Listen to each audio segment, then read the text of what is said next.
मुझ पीर बुखारिया मुझो पीर बुखारिया यासिर हुसैनी चवे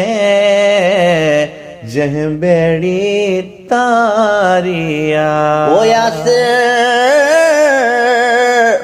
हुसैनी चवे जह बेड़ी तारिया जह बेड़ी तारिया मुझे मुर्शिद जी दरबार मुझे मुर्शिद जी दरबार जे को पहुतो बेड़ा पार मुझे हादी जी दरबार मुझे मुर्शिद जी दरबार जे को पहुतो बेड़ा पार जे को पहुतो बेड़ा पार जे को पहुतो बेड़ा पार जे को पोतो बेड़ा पार जे को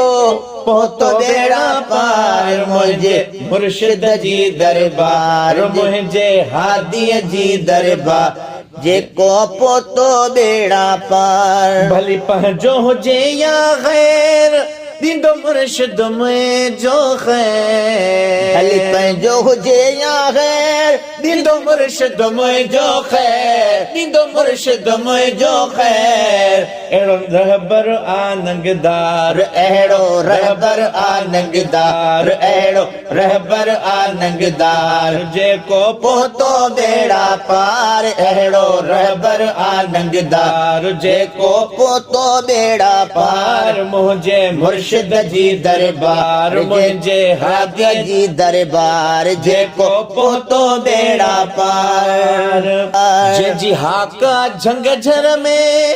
सो मुर्शिद कंबर में जे जी हाका अजर जंग में सो मुर्शिद कंबर में सो हादी कंबर में आए हुस्न भरियो सरदार आहे हुस्न भरियो सरदार आहे हुस्न भरियो सरदार जे को पोतो बेड़ा पार आहे हुस्न भरियो सरदार जे को पोतो बेड़ा पार मुझे मुर्शिद जी दरबार जे को पोतो बेड़ा पार मुझे हादी जी दरबार जे को पोतो बेड़ा पार दिलणियों जियारे प्यो तकदीर सवारे प्यो मोल दिलणियों जियारे प्यो तकदीर सवारे प्यो तकदीर सवारे प्यो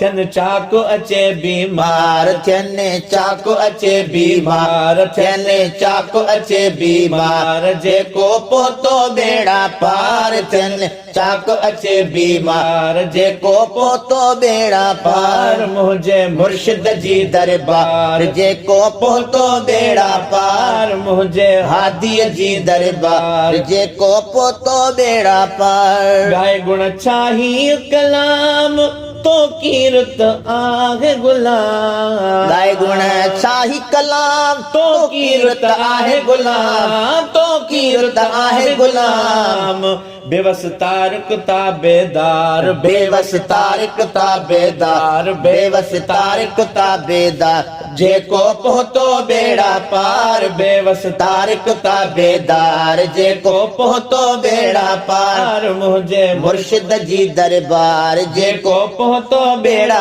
पार जेको पोतो बेड़ा पार जेको पोतो बेड़ा पार जेको पोतो बेड़ा पार जेको पोतो बेड़ा पार मुझे हादी जी दरबार जेको पोतो बेड़ा